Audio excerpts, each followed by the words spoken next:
Bonjour, bonjour, je m'appelle Ellie et j'ai 15 ans. Je pense que tu peux être fière de moi parce que récemment, j'ai sauvé la vie de mon amie. Je veux dire littéralement, elle n'aurait pas survécu sans mon aide.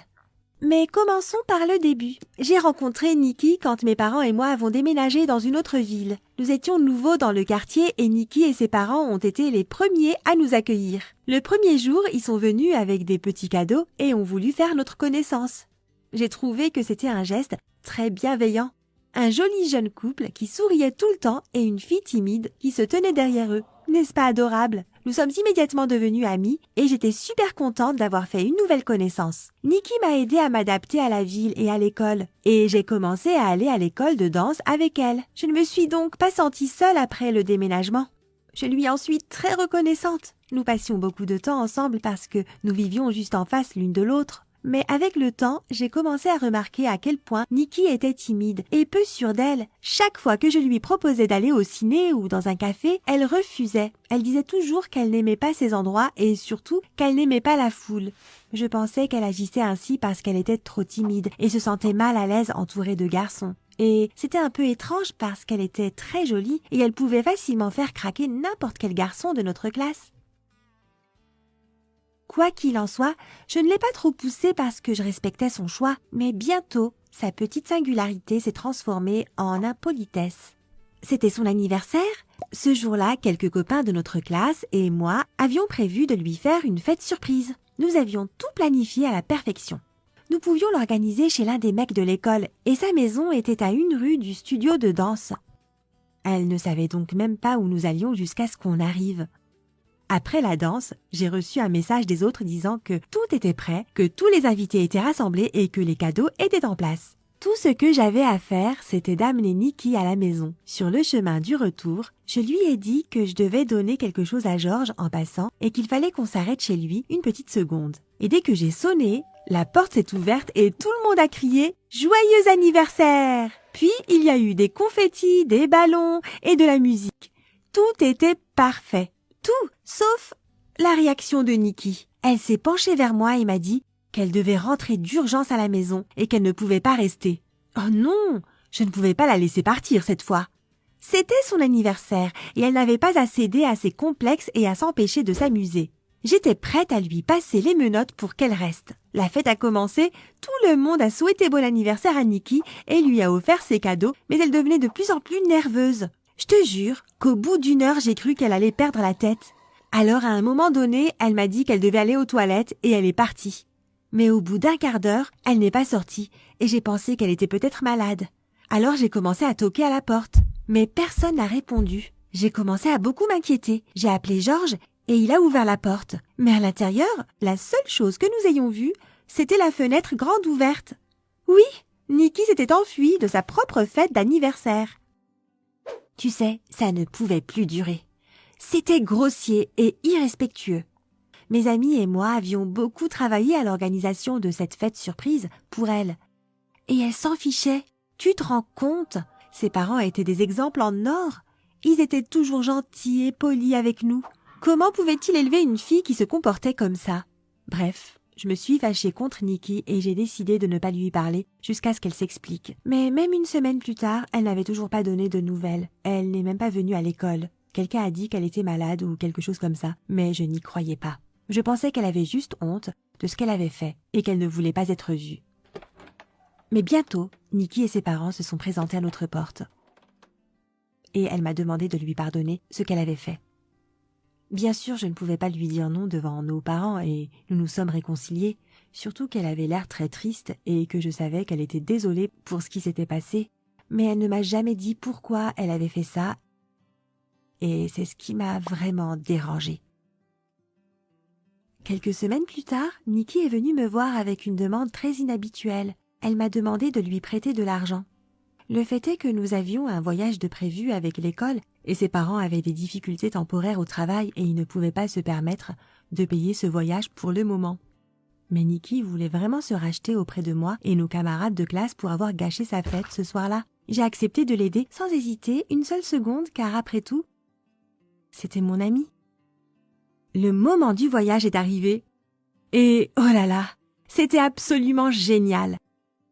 Nous étions ensemble dans un endroit paradisiaque, à New York, et nous étions libres de faire tout ce que nous voulions. Enfin, je veux dire, quand les profs ne nous regardaient pas. Nikki s'est complètement transformée pendant ce voyage. Elle a laissé tomber ses complexes et est devenue plus ouverte et joyeuse. Je l'ai même vue flirter avec l'un de nos camarades de classe. Oh, j'adorais cette Nikki-là! Mais le voyage s'est terminé et nous avons passé la dernière nuit dans notre hôtel avant de partir. Nos valises étaient prêtes et nous devions avoir une bonne nuit de sommeil. Quand au beau milieu de la nuit, j'ai été réveillée par un bruit. C'était Nikki. Elle était habillée et sur le point de partir. J'étais confuse. Qu'est-ce qu'elle faisait? Elle s'échappait? Non, c'était trop dangereux. J'ai voulu aller chercher notre prof pour l'en empêcher, mais Nikki m'a supplié de ne pas le faire. Elle avait vraiment besoin de partir. Et quand elle m'a dit pourquoi, j'ai tout compris. Nikki ne supportait plus de vivre avec ses parents. La semaine suivant son anniversaire, alors qu'elle était soi-disant malade, c'était en fait l'enfer pour elle. Ses parents étaient de vrais psychopathes. Et quand elle était rentrée tard de son cours de danse, ils l'avaient punie en lui interdisant de sortir. Mais on ne lui avait pas juste interdit de sortir de sa chambre, elle était carrément enfermée dans la cave. Nikki m'a raconté qu'elle était punie de cette façon depuis son enfance. Nikki n'avait jamais le droit de sortir trop longtemps parce que si elle était en retard, elle allait se faire gronder et enfermer. C'est pourquoi elle refusait toujours de sortir avec ses amis. Ce n'était pas du tout à cause d'une soi-disant timidité. Après l'une de ses punitions, elle a même appelé la police, mais il n'y avait aucun moyen de prouver qu'elle ne mentait pas. Ses parents avaient une excellente réputation, et tous les voisins parlaient d'eux avec beaucoup d'affection et de bienveillance. La police a donc pensé que ce n'était qu'un caprice de petite fille. Après cela, elle a dû retourner dans la cave. Ses parents l'avaient miraculeusement autorisée à venir à ce voyage scolaire, mais à la condition qu'elle trouve l'argent elle-même. Et ce voyage était le moment idéal pour s'évader. Elle avait tout le nécessaire avec elle, et sa grand-mère n'habitait pas très loin de New York. Waouh, c'était horrible. C'était difficile à croire, mais ça m'a profondément touchée. Alors je l'ai laissée partir et je lui ai souhaité bonne chance.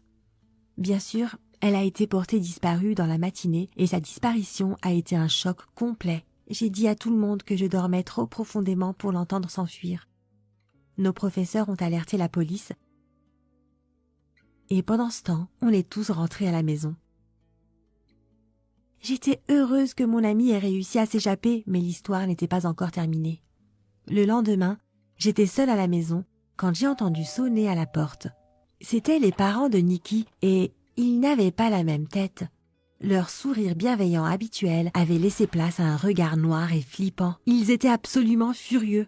Ils m'ont hurlé dessus et ont exigé que je leur dise où elle était partie. Oh là là, je n'aurais jamais pensé que ces gens pouvaient se comporter comme ça. Ils étaient vraiment fous et Nikki avait raison. Mais à ce moment-là, je n'ai pas su réagir à leur affreuse attaque. Ils m'ont fait peur, fait pleurer et je leur ai dit où elle allait. J'étais tellement paniquée, je ne voulais pas la balancer. Je m'en voulais tellement. Le lendemain, j'ai vu une voiture se rendre chez les voisins et les parents de Nikki en sont sortis, suivis de Nikki. Elle avait l'air anéantie. Il était évident qu'elle pleurait, et ça avait l'air vraiment effrayant en contraste avec ses parents tous sourires. À ce moment, j'ai su que rien de bon n'allait se passer dans cette maison. Nikki serait probablement punie, mais cette fois-ci beaucoup plus sévèrement que d'habitude. J'avais vraiment peur et j'ai fait de mon mieux pour me concentrer sur ce que je devais faire pour l'aider. Une idée m'est finalement parvenue.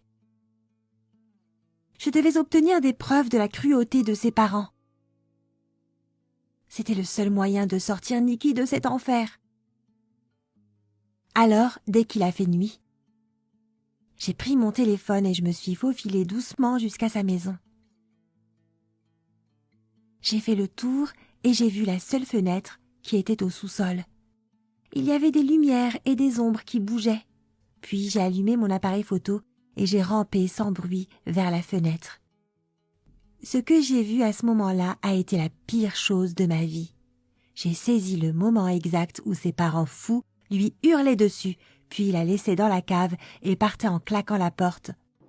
Dès que j'ai eu toutes les images dont j'avais besoin, je me suis enfuie et j'ai appelé la police. Quand ils sont arrivés, j'ai couru vers eux et je leur ai immédiatement montré la vidéo.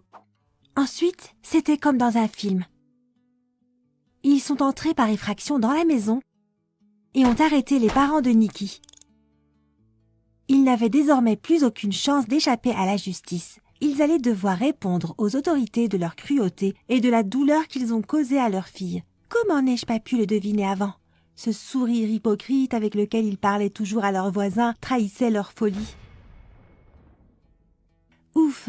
Dieu merci, c'était fini et Nikki était en sécurité. Maintenant, ces horribles personnes vont être jugées et j'espère qu'elles iront en prison pour longtemps. Nikki va avoir des tuteurs maintenant et j'espère qu'elle ira bien. Je suis heureuse d'avoir pu l'aider, mais je suis aussi dévastée que tant de choses horribles qu'elle ne méritait pas lui soient arrivées. C'est la fin de mon histoire. Oui, c'est dégoûtant que des gens comme ça vivent parmi nous. Alors s'il te plaît, sois attentif à tes amis et n'oublie pas de partager cette vidéo pour alerter tes proches.